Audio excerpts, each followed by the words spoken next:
en esta noche. Sabe, hermano, el domingo pasado, cuando estábamos mirando el pasaje, cuando Samuel tenía que ir a ungir a David, y Samuel tenía esa problemática de que si se enteraba Saúl, su vida estaría corriendo algún peligro, algún riesgo. Y Dios le dijo lo siguiente: di que a ofrecer sacrificio a Jehová él iba.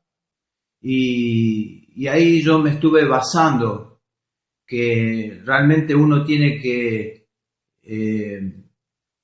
hacer sacrificio, esforzarse, porque si uno no hace absolutamente nada, tampoco vamos a ver cambio, tampoco vamos a ver frutos. Pero tenemos que tener en cuenta cuál es el concepto que Dios tiene acerca de ofrecer sacrificio. Nosotros veíamos también ahí en algún otro domingo a Saúl, que él era un rey que continuamente estaba ofreciendo sacrificios a Dios, pero Dios de él no se agradó. Entonces yo quiero que prestemos atención y que se nos pueda estar aclarando este panorama acerca de lo que es ofrecer sacrificio a Dios. Y por supuesto, hermano, que nosotros tenemos una palabra ahí en el libro de Romanos, donde dice que tenemos que ofrecer nuestra vida como sacrificio vivo. Entonces, vamos a estar meditando en esa palabra, vamos a estar girando alrededor de esa palabra, de lo que es ofrecer sacrificio. Y acá en Mateo, en el capítulo 12, y vamos a leer el versículo 1, dice: en aquel tiempo iba Jesús por los sembrados en un día de reposo. Lo primero que quiero hablar acerca de este pasaje es que la situación que vivieron los discípulos junto con el Señor es que era un día de reposo. Entonces, nosotros entendemos lo que significa reposo. La misma palabra nos está dando esa idea, que es la cesación de todo trabajo, de toda tarea, donde no hay que hacer ninguna actividad. Pero tenemos que ver de dónde proviene el día de reposo. Entonces, ahí usted me puede acompañar si puede tener la lectura también de la palabra de Dios. Vamos a ir en el libro de Éxodo, en el capítulo 20.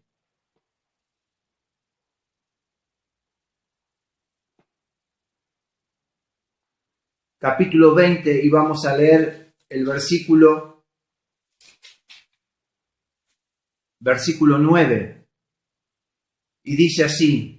O sea, acá en este capítulo que estamos leyendo, es cuando Dios a Moisés le estuvo dando las instrucciones, le estuvo dando lo que llamamos los mandamientos para el pueblo de Israel. Y ahí lo encontramos en el versículo 9, que dice: 6 días trabajarás y harás toda tu obra. Y el versículo 10: mas el séptimo día es reposo para Jehová tu Dios.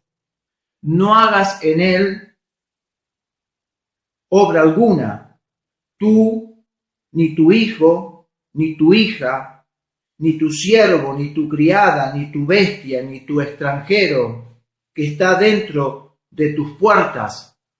Entonces explica cómo se tienen que manejar en ese día. Pero en el versículo 11 es como que Dios está diciendo de dónde se produjo lo que sería el día de reposo.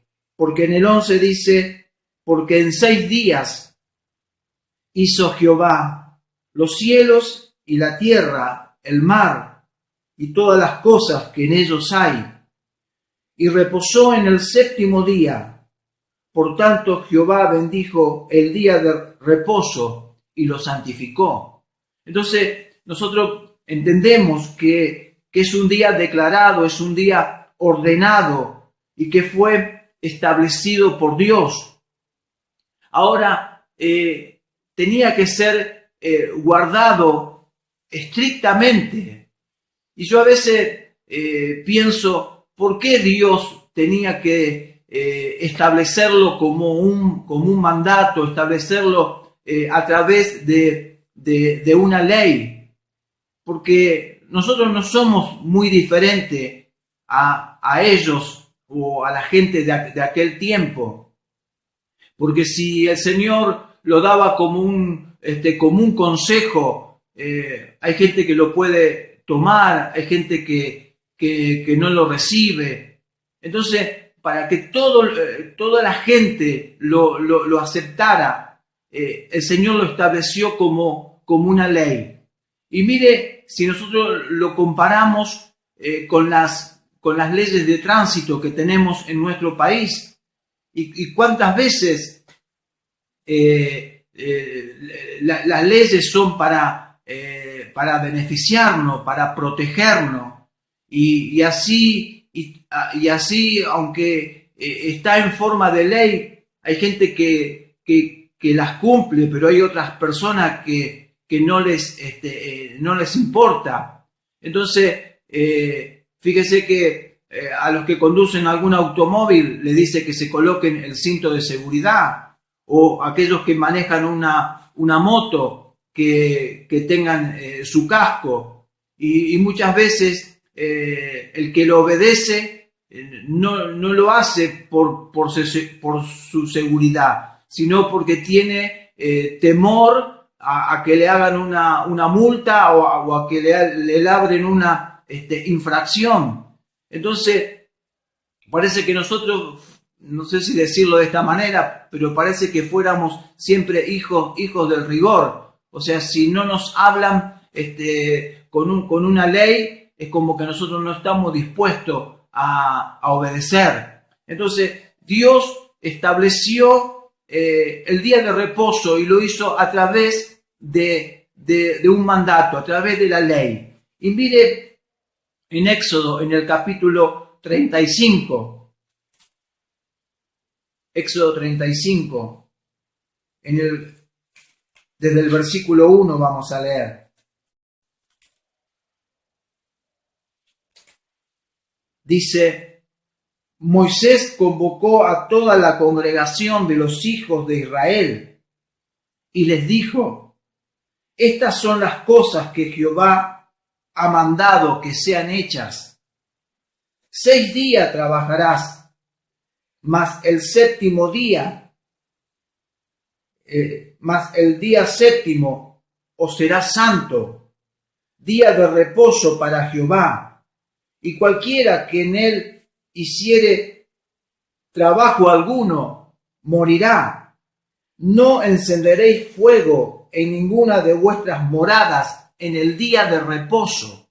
Entonces, fíjese que la ley con respecto al día de reposo era bastante fuerte para que ellos pudieran obedecer, para que ellos pudieran respetar ese día. Y si nosotros entendiéramos que todo lo que Dios determinó a través de los mandamientos o a través de la ley, siempre fue para beneficio del pueblo. O sea, ellos trabajaban durante toda la semana y Dios estableció un día para que ellos pudieran descansar de sus labores. Entonces, esto fue establecido por causa de que Dios quería ayudar al pueblo para que tuviera su descanso. Y ahora, sabe que con respecto al día de reposo, hay un acontecimiento que Moisés no sabía cómo resolverlo. Y lo vamos a mirar también. Ahí Vamos a ir ahora al libro de Números. Número en el capítulo 15. Y vamos a leer del versículo 32. Y mire cuál era la situación. Estando los hijos de Israel en el desierto, hallaron a un hombre que recogía leña en un día de reposo. Y los que le hallaron recogiendo leña, lo trajeron a Moisés y a Aarón y a toda la congregación, y lo pusieron en la cárcel, porque no estaba declarado qué se le había de hacer. Y Jehová dijo a Moisés: irremisiblemente muera aquel hombre. Apedréelo toda la congregación fuera del campamento. Entonces lo sacó la congregación fuera del campamento y lo apedrearon, y murió como Jehová mandó a Moisés. Entonces nosotros vemos que es bastante estricta la ley en cuanto al día de reposo. Pero, ¿sabe una cosa? Sucede como en todos los tiempos. Así como yo le daba el ejemplo de las leyes de tránsito, aún diciendo que la multa puede ser muy, muy elevada, así todo. Hay gente que no le importa. O sea, no se colocan el casco, lo llevan en el brazo. O sea, a veces te dicen que tenés que tener los papeles en orden y hay gente que sale sin la documentación. Entonces, a pesar de lo estricto que puede ser, sin embargo hay gente que no le importa nada. Y hay otros que sí, hay otros que se esfuerzan por guardar, en este caso, el día de reposo, y se esforzaban por respeto, lo hacían por temor a Dios. Entonces, lo que nosotros vemos acerca de este hombre que lo encontraron, lo vieron, que estaba recogiendo leña. Yo quiero entender que este hombre es como que él se arriesgó, él se expuso, como diciendo, tal vez no me ve nadie, tal vez nadie se da cuenta, o tal vez el vecino más cercano le decía, tené cuidado, no recojas leña en este día porque es un día establecido por Dios. Y él a lo mejor le decía, no pasa nada, nadie se va a dar cuenta. Entonces, ¿sabe una cosa? ¿Cuántas personas, pensaba yo, así como él, estaban haciendo alguna tarea o haciendo algún trabajo en el día de reposo, diciendo, total, a mí no me descubren, no se enteran, pero Dios sí. Dios veía aún aquellos que hacían cosas a escondida o trabajaban o hacían alguna tarea, y no importa que no lo haya visto algún vecino, no importa que no lo haya visto alguien del pueblo de Israel. Tal vez él se salvó de morir apedreado, pero espiritualmente, por causa de que Dios lo estaba viendo, no importa que él lo hizo en secreto, pero él espiritualmente estaba muerto.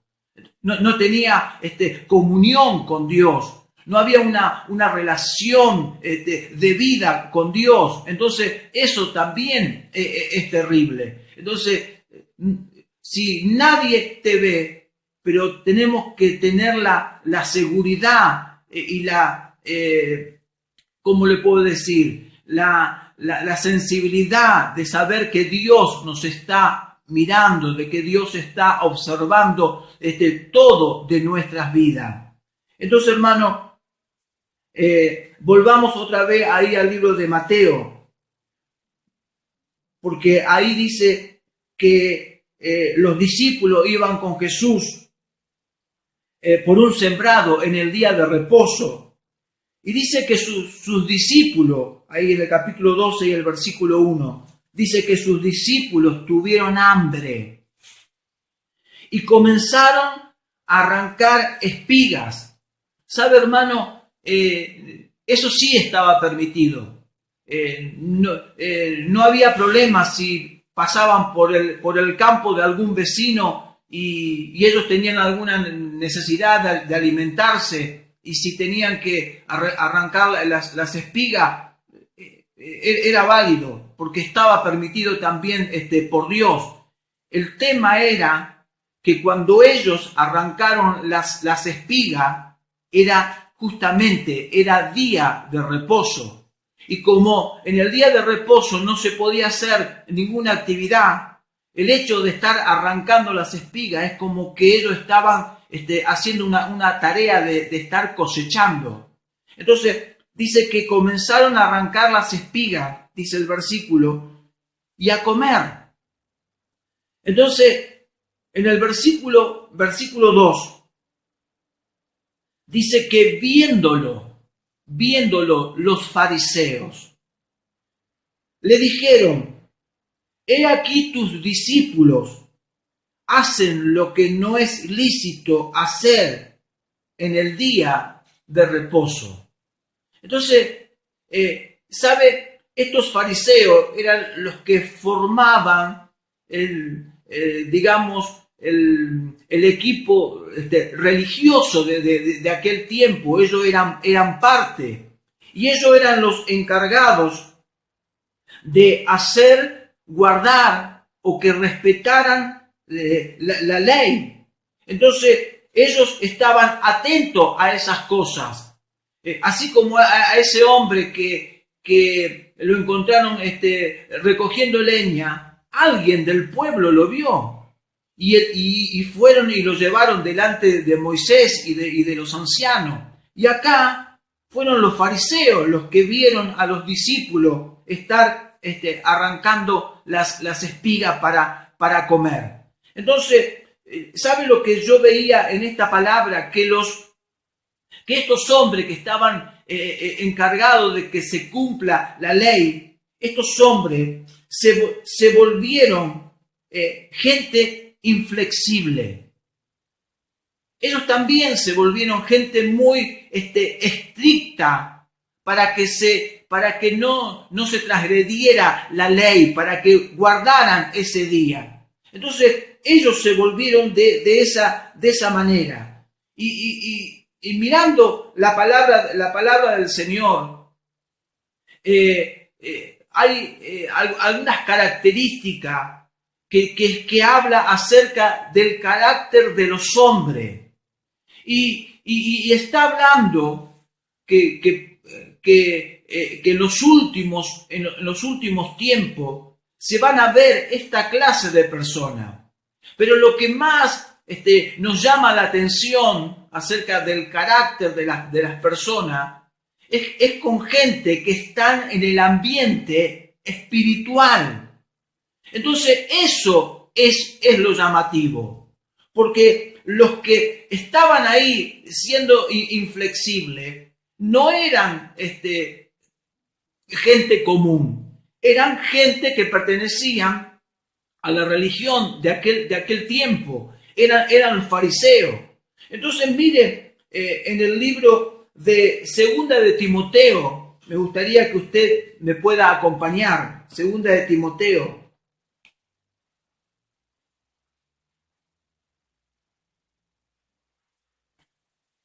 En el capítulo 3.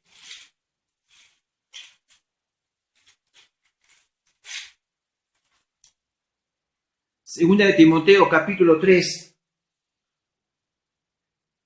Y vamos a leer del versículo 1. Dice: también debes saber esto, que en los postreros días vendrán tiempos peligrosos, porque habrá hombres, y ahí empieza a describir el carácter de esta gente, Habrá hombres amadores de sí mismos, avaros y vanagloriosos, soberbios,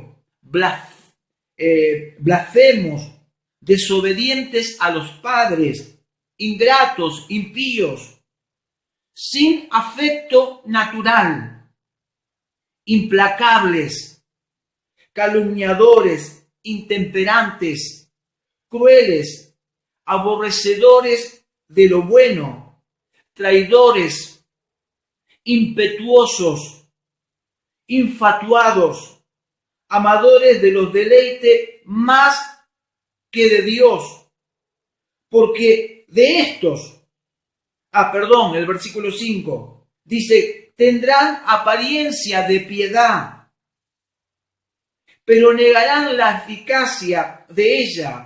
A estos evita, es como que nos advierte, tenemos que tener cuidado, o sea, gente común va a haber mucha con esta forma de vivir, pero que sean del ambiente espiritual. Eso es lo muy llamativo, porque luego termina diciendo en el versículo 6, porque de estos son los que se meten en las casas, o sea, eran gente que llevaban una palabra de parte de Dios, pero estos en su carácter eran como lo está describiendo el capítulo 3, y estos se meten en las casas, dice, y llevan cautivas a las mujercillas cargadas de pecados, arrastradas por diversas concupiscencias. Entonces, eso es lo llamativo de ver gente que tiene que ver con el cristianismo, que tiene que ver con la vida espiritual, y que su carácter tendría que ser un carácter como el de Cristo. Sin embargo, tienen esta actitud, tienen esta forma. Entonces, eso es lo muy llamativo. ¿Sabe, hermano?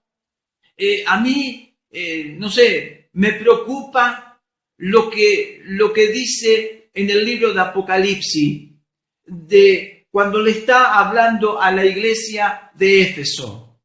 Y cuando Dios o cuando el Señor le está hablando al ángel de esa iglesia, le empieza primeramente a decir todas las cosas buenas, las virtudes, cómo trabaja, cómo se dedica. Es como que tiene mucha actividad.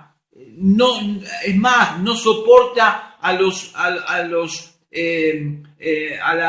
la doctrina de los nicolaitas, tampoco descubre, es como que tiene discernimiento a los que dicen ser apóstoles y no lo son, y dice que trabaja, dice, por amor a su nombre. Entonces yo digo, ¿cuántas virtudes tiene esta iglesia? No era una iglesia, ¿cómo le puedo decir? Pasiva, o que no estaba haciendo nada por la causa del Señor. No, todo lo contrario. Pero luego le dice, pero tengo algo contra ti, que has dejado tu primer amor. Entonces como que lo hace otra vez, dejaste ese primer amor del principio, y el Señor es como que le dice que se tiene que arrepentir y tiene que volver a esas primeras obras. Entonces yo digo, ¿cómo puede ser que ellos por amor al Señor hacían tantas cosas? Pero ¿no será que ellos estaban volviendo en muchas cosas? Ellos es como que estaban sin afecto. Es como que ellos podían estar sin compasión. Era como gente que estaba siendo insensible. Y a lo mejor eso es lo que está afectando a la gente del último tiempo, a la gente que nos está advirtiendo la palabra del Señor. Entonces, por eso a mí me llamó la atención cuando ahí en el libro de Mateo empieza a resaltar eso, que ellos veían a los discípulos que estaban arrancando espiga, y por supuesto que la ley decía tal cosa, pero es como que ellos estaban inflexibles. Entonces el Señor le responde a esta gente. Y mire, volviendo ahí a Mateo en el capítulo 12, ¿qué es lo que Jesús le va a enseñar a esta gente? En el capítulo 12 de Mateo y el versículo 3. Dice, pero Él les dijo, el Señor, ¿no habéis leído lo que hizo David cuando él y los que con él estaban tuvieron hambre? ¿Cómo entró en la casa de Dios y comió los panes de la proposición, que no les era lícito comer ni a él ni a los que con él estaban, sino solamente a los sacerdotes? Entonces, hermano, ese pasaje que está refiriéndose Jesús está allí en 1 Samuel en el capítulo 21. Y lo que nos está relatando la palabra ahí en ese capítulo es cuando David estaba huyendo de Saúl, porque Saúl lo quería matar. Entonces dice que David entró en la casa de Dios y lo que él tenía era querer satisfacerse. Él se ve que a lo mejor haría días que no estaba alimentándose, no estaba comiendo. Entonces fue al sacerdote y le pidió pan. Y el sacerdote le dijo, no tengo pan común.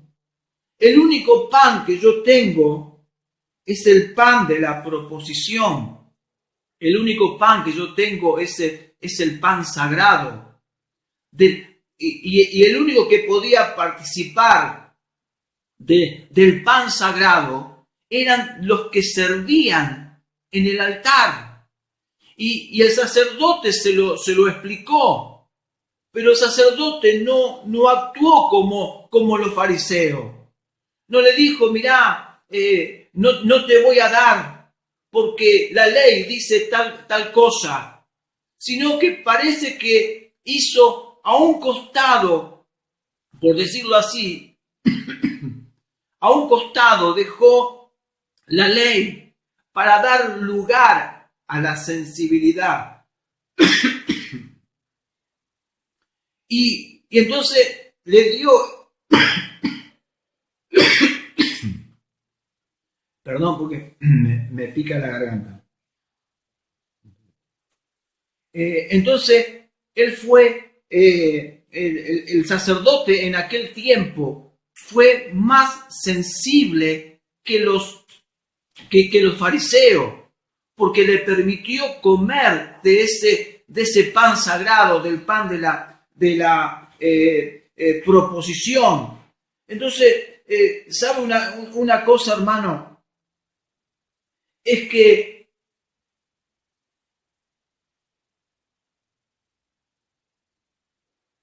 fue como lo que hizo el sacerdote en el tiempo de David, fue como si fuera una excepción.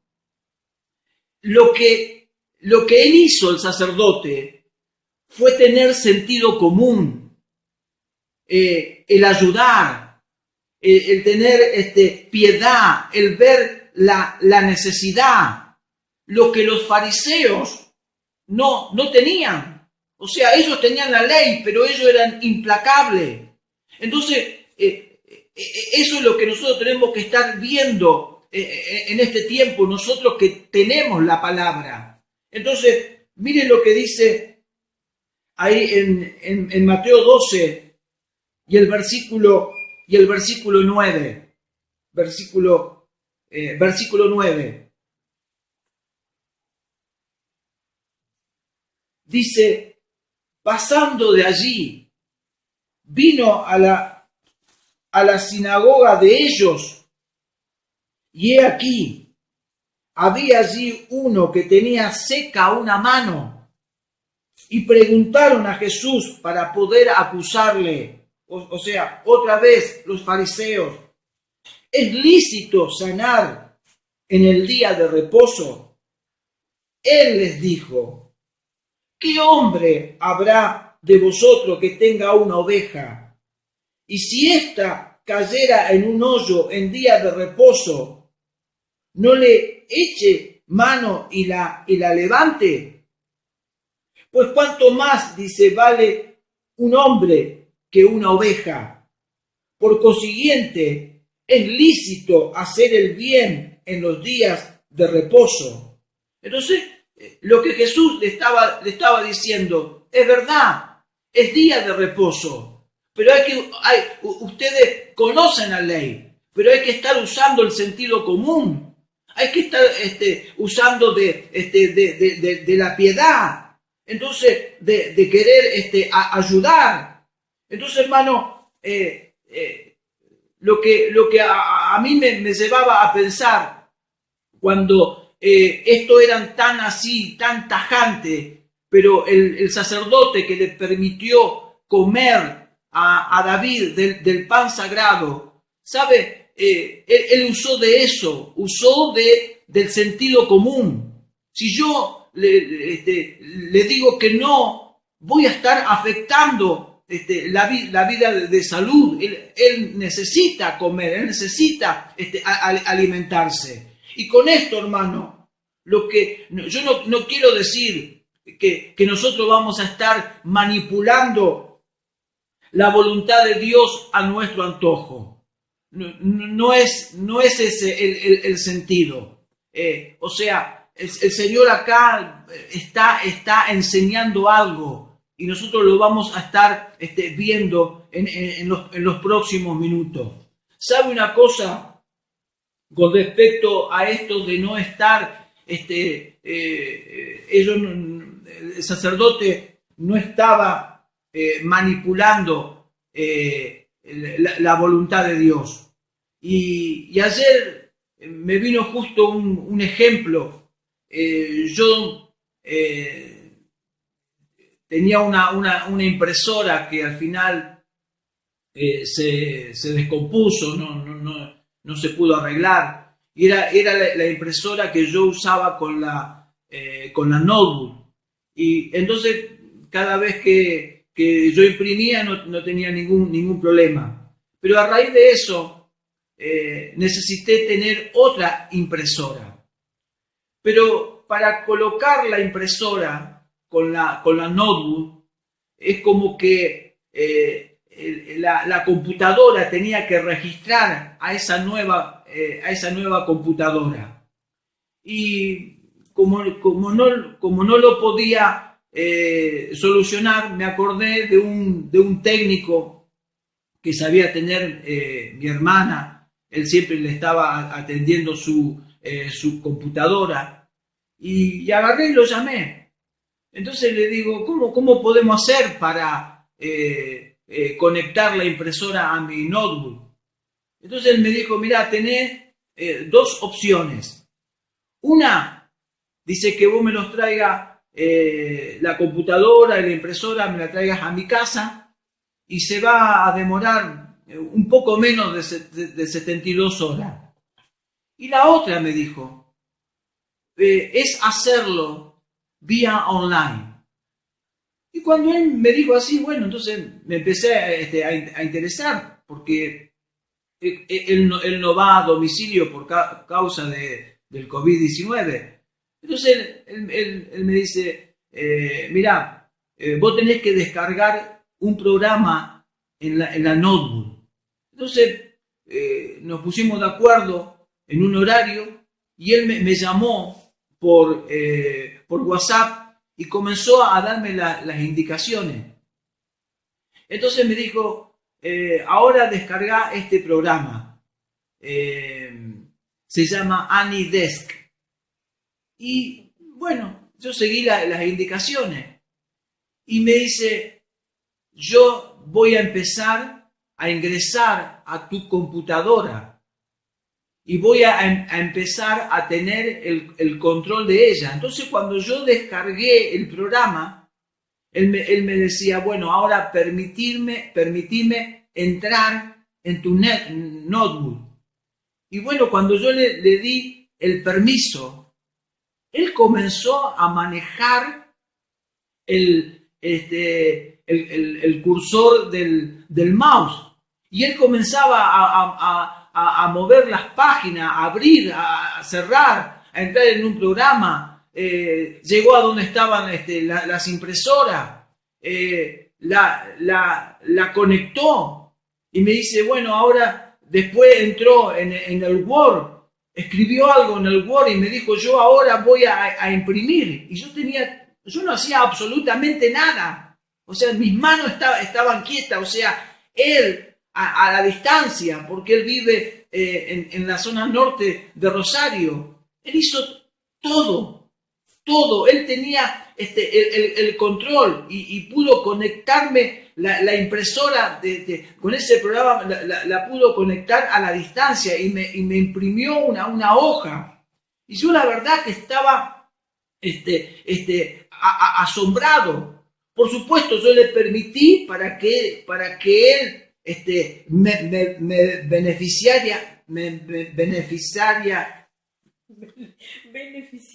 beneficiara a mí. Gracias a mi esposa, a veces se me traban las palabras. Pero, y cuando yo tuve ese ejemplo, yo digo, es lo mismo que Dios está haciendo con nosotros. Dios nos permite, en cierta manera, nos permite tomar, porque yo pensaba lo siguiente, yo soy el dueño de la computadora. Y yo siendo el dueño de la computadora, yo le permití a él que se metiera, que entrara. Y hermano, el dueño del Evangelio, el dueño de la palabra es Dios. Y Dios nos permite tomar el control de su palabra.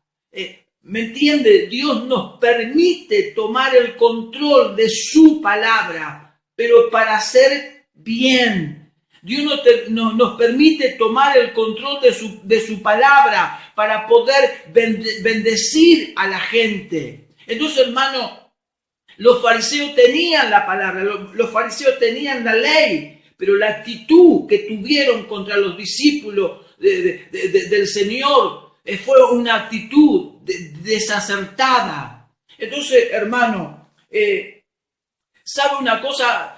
Pensando en todo esto, hay personas que tienen la misma palabra, o sea, la misma palabra que tiene usted, la tengo yo, la tienen otro, tenemos la misma palabra, tenemos la misma verdad, tenemos la misma enseñanza, o sea, la misma palabra que tenían los fariseos. Eran la misma palabra que tenía el sacerdote que le permitió a David comer del pan de la proposición. Pero mire qué diferente actuaron, qué distinto actuaron. Porque uno fue accesible, uno le permitió, pero estos eran implacables con respecto a la ley. Entonces, hermano, podemos tener todo lo mismo. La misma palabra, la misma enseñanza, pero podemos dañar muchísimo. Podemos dañar muchísimo. Entonces nosotros tenemos que tener cuidado con esas cosas. Dios nos permitió a nosotros, Él, que es el dueño de su palabra, Él nos permitió a nosotros poder tener el control de su palabra. Pero hermano, es para hacer bien, es para bendecir. Yo con la palabra no puedo poner en riesgo la vida de los demás. Yo con la palabra no puedo debilitar a la gente. Yo con la palabra no puedo enfermar, no puedo perjudicar, no puedo esclavizar a la gente con la palabra de Dios. Hay muchos que sí lo hacen. Hay muchos que someten, hay muchos que causan división. Hay muchos que despojan a la gente, usan el conocimiento que tienen para despojar a la gente. Son las personas que hablaba Timoteo, o que Pablo le decía a Timoteo, que no tienen afecto natural, que se aman a sí mismos, que aman más los deleites del mundo que las cosas de Dios. Hermano, eso es peligroso. Se puede tener la misma palabra, la misma enseñanza. Unos pueden hacer bien, pero otros pueden causar tremendos y a veces irreparables daños en el nombre del Señor. Entonces, hermano, fíjese qué diferente fue lo del profeta Elías, cuando le dijo a esa mujer que lo único que tenía era un poco de aceite y un poco de harina. Pero él le dijo: haceme a mí primero. Pero sabe, hermano, Elías, el profeta, él tuvo una dirección clara de Dios. Y hay otros que lo único que quieren es aprovecharse. Y a lo mejor lo poco que tiene la gente se lo sacan. Lo poco que tiene la gente lo despojan. Porque hay una ambición personal. Entonces ellos tienen la palabra, pueden tener el conocimiento, pero lo único que hacen es perjudicar, es dañar. Entonces, hermano, eso es lo que yo estaba viendo acá en esta palabra, que podamos abrir nuestros ojos, que podamos tener cuidado, porque los fariseos conocían la ley, tenían la palabra, pero ellos eran inflexibles, actuaban de esa manera. Entonces, hermano, ¿sabe una cosa? El Señor vino para hacernos libres con su verdad. Y también lo otro, hermano, hacernos libres con su verdad, pero también recuperar el amor y la misericordia. Eso es lo que el Señor nos está enseñando acá en esta palabra. Entonces, hermano, ¿sabe lo que es sacrificio sin misericordia? Eso es crueldad. Sacrificio sin misericordia es despotismo. Entonces, hermano, podemos tener tantas cosas, pero no nos puede faltar lo que es la misericordia. Y eso es lo que les faltaba a los fariseos. Tenían la ley, hacían cumplir la ley, pero lo que había en ellos era ausencia de misericordia. Fue todo lo opuesto a lo que hizo el sacerdote con David. Él sí que fue sensible, él sí que fue misericordioso, y aún sabiendo que la ley decía que no podía comer de ese pan sagrado. Entonces, hermano, lo otro, hablando, le dije que íbamos a estar hablando de sacrificio. Sacrificio sin entendimiento es hacer las cosas de manera necia. Entonces, el Señor nos enseña a presentarnos en sacrificio vivo. Vamos a hacer sacrificio, pero con misericordia. Y vamos a hacer sacrificio, hermano, con entendimiento. Por eso, hermano, mire lo que dice ahí en Mateo, en el capítulo 12 y el versículo 7. Mire lo que dice. Y si supieses, o sea, ellos a la ley la manejaban hábilmente. Ellos eran precisos cuando usaban la ley. Pero el Señor le está diciendo, y si supieseis, quiere decir que estaban desconociendo, que le faltaba entendimiento.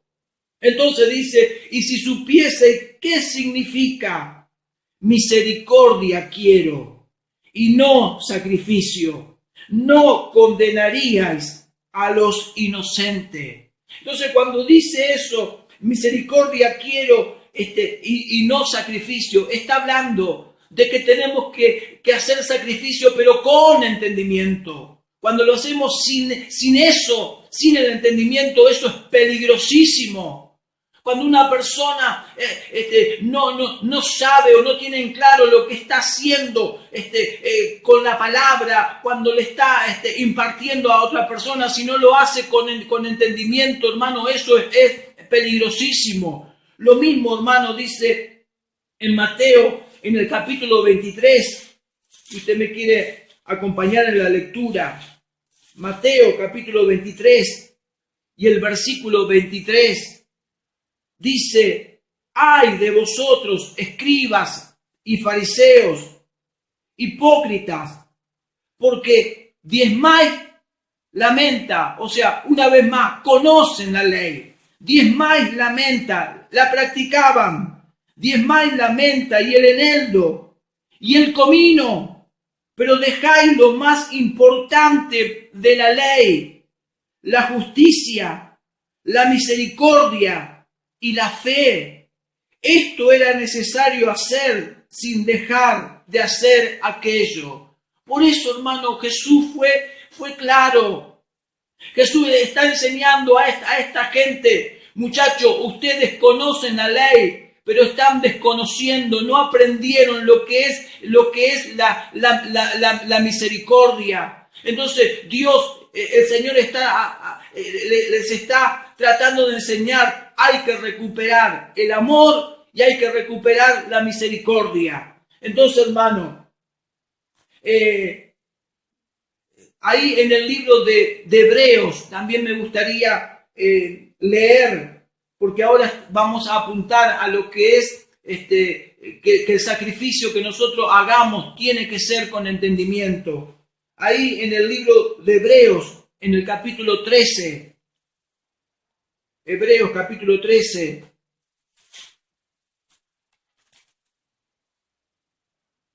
y el versículo 15.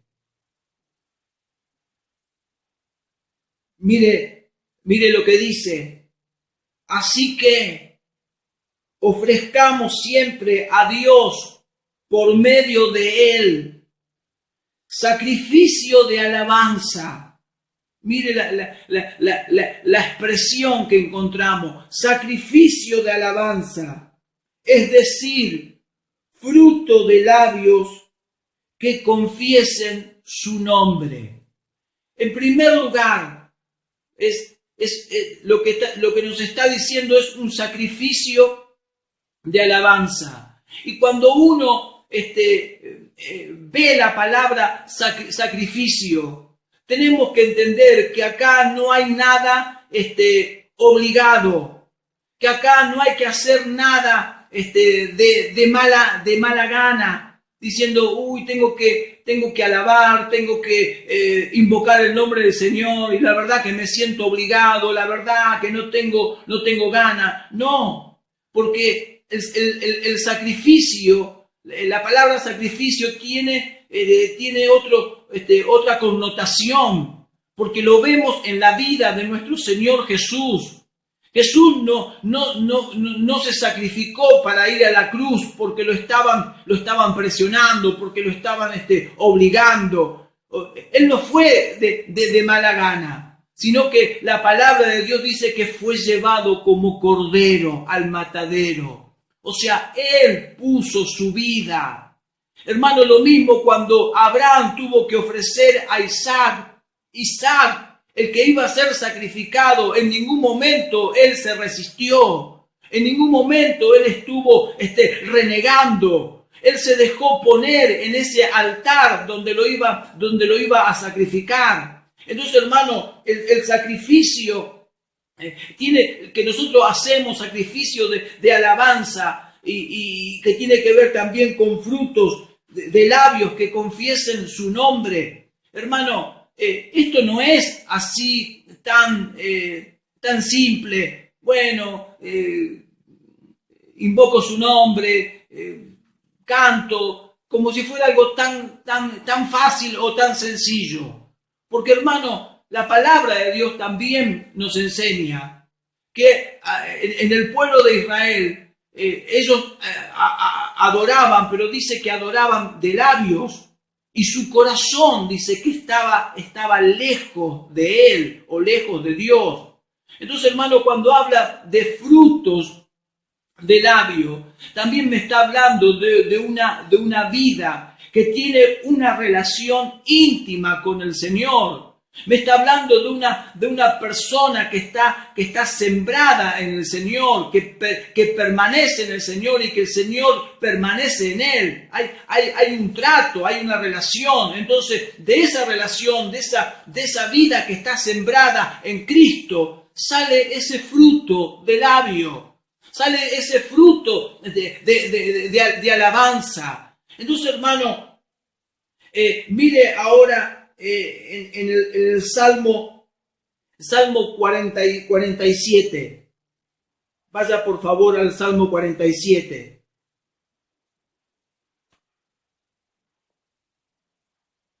Y vamos a leer el versículo 5. Salmo 47 y el versículo 5. Mire lo que dice, hermano. Dice, subió Dios con júbilo, Jehová con sonido de trompeta. Cantad a Dios. Mire la expresión del salmista que está invitando. Invita a cantar, invita a alabar. Dice, cantad a Dios. Cantad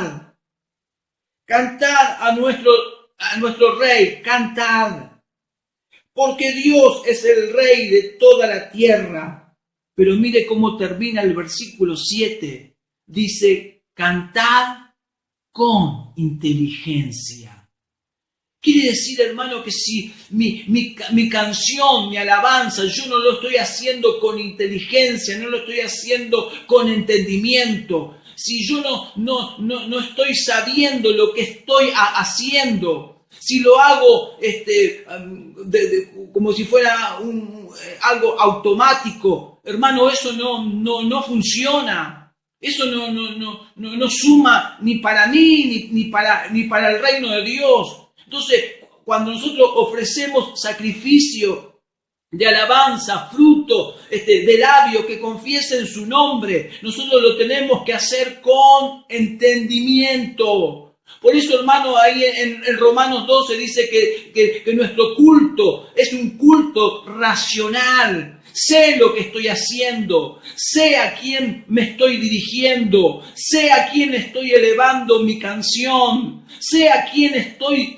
sirviendo.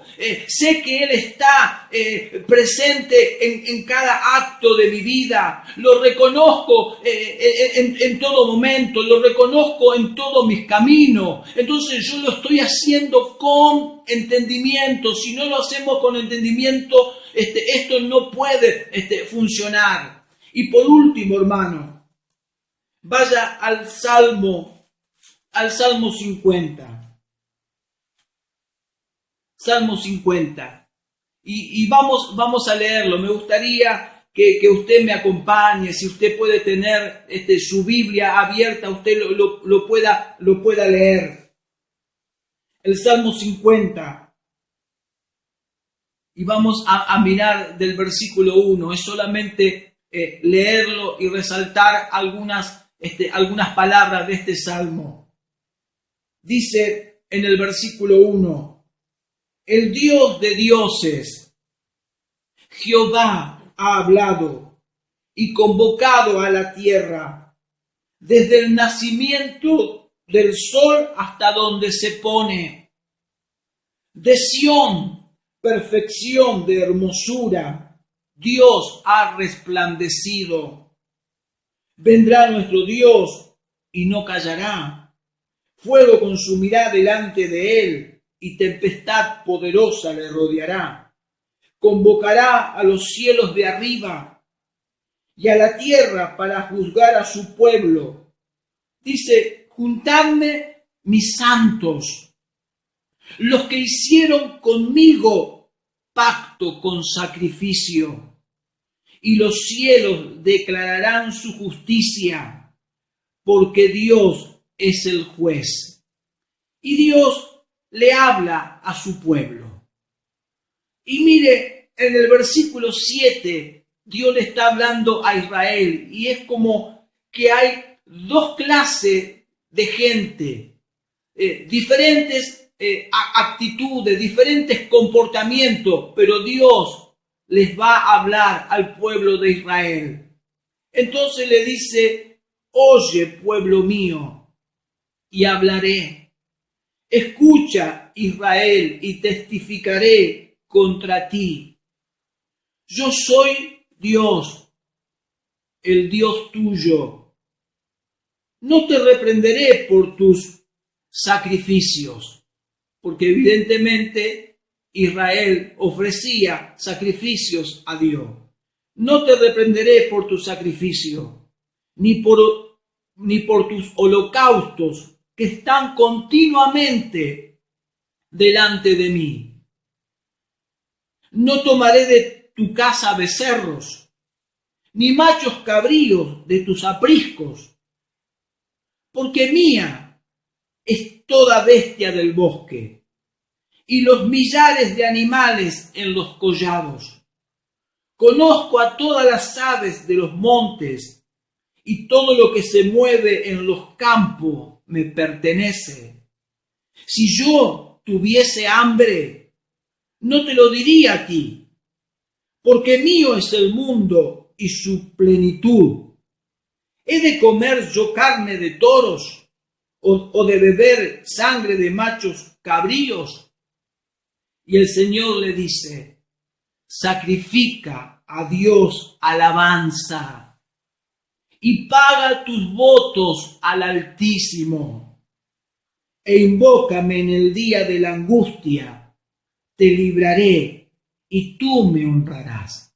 Entonces, ¿sabe lo que le estaba pidiendo a esta parte del pueblo? Porque sacrificios ofrecían, pero Dios quería algo más. Que le ofrecieran o que sacrificaran animales. Dios quería algo más de ello y le dice, sacrifica a Dios alabanza. Le estaba pidiendo eso, sacrifiquen, adoren, canten, sacrifiquen a mí, a Dios alabanza. Y le dice, y paga tus votos al Altísimo. O sea, todo lo que ustedes me están prometiendo, todo lo que ustedes están diciendo con su boca, ustedes lo tienen que cumplir. Y después están los otros. Y los otros parece que eran muy diferentes. Eran, no sé si, gente rebelde. Y mire cómo Dios también le habla, porque en el pueblo de Israel hay todo tipo de gente. Y quiere que le diga, en la iglesia y en la iglesia del Señor también hay todo tipo o toda clase de creyente. Entonces, cuando Dios habla, Dios va a hablar para todo, porque Dios nos conoce y porque Dios descubre nuestro corazón. Entonces, a los que ofrecían sacrificio, le dice, yo quiero algo más, sacrifiquen alabanza y paguen sus votos. Pero a los otros que eran rebeldes, le dice en el versículo 16, pero al malo dijo Dios, ¿qué tienes tú que hablar de mis leyes? O sea, fíjese, ellos eran rebeldes, pero hablaban la palabra, hablaban las cosas de Dios.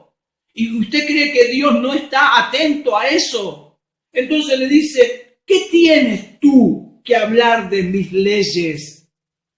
¿Y qué tomar mi pacto en tu boca, pues tú aborreces la corrección y echas a tu espalda mis palabras.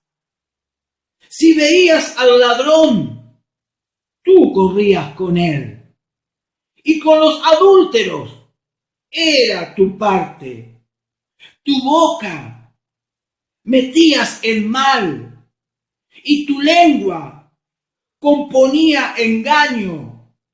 Tomabas asiento y hablabas contra tu hermano. Contra el hijo de tu madre ponías infamia. Estas cosas hiciste, y yo he callado. ¿Pensabas que de cierto sería yo como tú? Eso es tremendo. O sea, porque esa gente piensa que Dios es así como ellos, y Dios le está diciendo, ¿pensabas que de cierto sería yo como tú? Pero te reprenderé y las pondré delante de tus ojos. Y ahora le dice en el versículo 22, entended ahora esto, los que os olvidáis de Dios, no sea que os despedace y no haya quien os libre. El que sacrifica alabanza me honrará. O sea, a ellos le está pidiendo, yo quiero que sacrifiquen alabanza. Si ustedes lo hacen, me van a honrar. Pero le dice al final, y al que ordenare su camino, le mostraré la salvación de Dios. Hermano, por eso le digo, no podemos ofrecer sacrificio sin misericordia. Porque eso es algo déspota. Pero tampoco podemos ofrecer sacrificio sin entendimiento, porque estamos presentándonos delante del Dios vivo. Entonces, a esta gente que vivía como a ellos se le ocurría, pero no tenían problema para hablar de las cosas de Dios, y Dios lo tiene que confrontar y decirle, ¿qué legalidad tienen ustedes? ¿Qué testimonio tienen ustedes para poder hablar de mis palabras? ¿Qué testimonio tienen ustedes? ¿Qué es lo que le avalan para poder hablar de mis pactos? Entonces Dios le dice, yo aceptaré el sacrificio de alabanza porque a través de ella me honran, pero lo que ustedes tienen que hacer es ordenar su camino. Tienen que dejar todo eso. Entonces, si ellos ordenan su camino porque ya Dios los había confrontado, Dios les dice, ustedes van a conocer, van a vivenciar realmente lo que es mi salvación. Por eso termina diciendo, yo les voy a mostrar mi salvación. Entonces, queridos hermanos, nosotros tenemos la palabra. Así como los fariseos tenían la ley, pero eran inflexibles. Ojalá, hermanos, que podamos rever un poco, que nosotros los que tenemos o los que estamos, a los que nos ha sido confiada la palabra, los que podemos controlar la palabra, los que podemos usar la palabra del dueño de la vida, porque Él nos está permitiendo, Él nos permitió entrar en su salvación, así como yo le permití entrar a ese técnico de la computación, que le permití entrar en mi computadora. Dios nos ha permitido entrar en sus labores, Dios nos ha permitido entrar en su viña. Entonces, hermano, usemos bien la palabra de Dios. Y si hemos dañado a alguien con la palabra, si hemos dañado a alguien con nuestro testimonio, si hemos hecho que la gente, en lugar de acercarse, no quiera saber nada, hermano, vamos a tenerle que pedir perdón a nuestro Dios, porque a lo mejor hemos dañado por ser inflexible, por ser duro, por no tener compasión, por no tener afecto, por no tener sentido común. Hermano, tal vez a muchos los hemos escandalizado. Entonces vamos a pedirle perdón al Señor.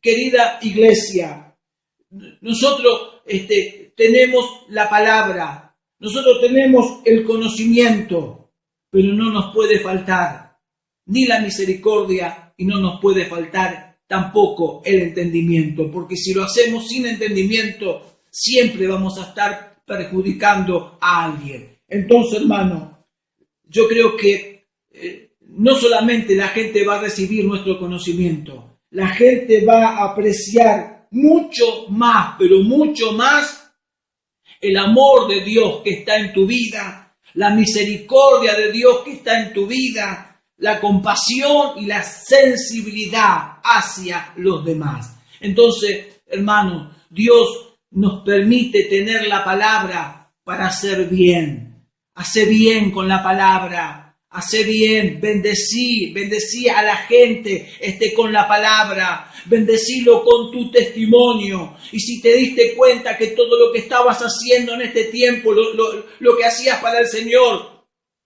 sea predicar, sea servir, sea testificarle a la gente, lo hiciste de una manera desordenada, bueno, Dios nos trajo esta palabra, vamos a ordenar nuestra vida. Si nosotros ordenamos nuestra vida, nuestro sacrificio de alabanza va a honrar al Señor. Entonces, iglesia, en esta noche de poder orar, de poder decirle, Señor, yo quiero ser un ministro de tu palabra, pero un ministro que tiene de tu amor y que tiene de tu misericordia, que tienen de tu compasión, porque eso es lo que tenemos que mostrar en estos días y siempre en favor de la gente, porque lo que Jesús hizo, hermano, de sacrificarse, de morir en la cruz, no fue para alejarnos, fue para bendecirnos y fue para atraernos hacia Él. Y hoy nosotros le amamos porque reconocemos que no hay otro sacrificio como el de nuestro Señor. No hay otro sacrificio como el de Cristo. Así que, hermano, ore al Señor en esta noche. Padre, yo te ruego en el nombre de Jesús, Señor, que esta enseñanza que hemos recibido a través, Señor, de lo que le sucedió a los discípulos de Jesús cuando estaban arrancando las espigas, y ver cómo actuaron, cómo se movieron esos fariseos, que actuaron de una manera religiosa, que actuaron de una manera condenativa. Señor, nosotros queremos recuperar lo que ellos no tenían. Señor, nosotros queremos aprender. Así como tú dijiste, si ustedes supieran lo que significa misericordia. Señor, nosotros queremos saber lo que es misericordia. Queremos experimentarla, porque tú hiciste misericordia de nuestras vidas. Tú tuviste piedad de nuestra vida, tú tuviste paciencia con nuestras vidas. Señor, que nosotros también podamos mostrarla con nuestro semejante, con nuestra familia. Señor, no queremos despojar a nadie. No queremos dejar en ruina ninguna familia. Nosotros queremos bendecir con la palabra. Queremos que la gente que reciba una palabra nuestra realmente sea prosperada y sean sanada en sus corazones. Padre, yo te ruego en el nombre de Jesús, Señor, bendecir a mis hermanos, bendecí la iglesia, bendecí a tus siervos en este momento, bendecí a sus familias, a sus hijos, a los que están escuchando este video. Señor, que tu gracia, tu bendición y el poder de tu Espíritu, Señor, esté sobre ellos. Y orar también por los enfermos, para que tú hagas milagro, para que tú los saques de esa condición y para que tú te glorifiques en cada uno. Padre, en el nombre poderoso de Jesús, te lo pedimos y te damos muchísimas gracias. Dios los bendiga y estaremos la próxima semana y ojalá que, así como yo estoy viendo, que se puedan seguir añadiendo más hermanos, que puedan conectarse, porque para nosotros también es una alegría cuando íbamos al templo de ver a los hermanos y de preguntar cuando alguien faltaba, por qué no estuvo, por qué se ausentó. Y la verdad que a veces uno ve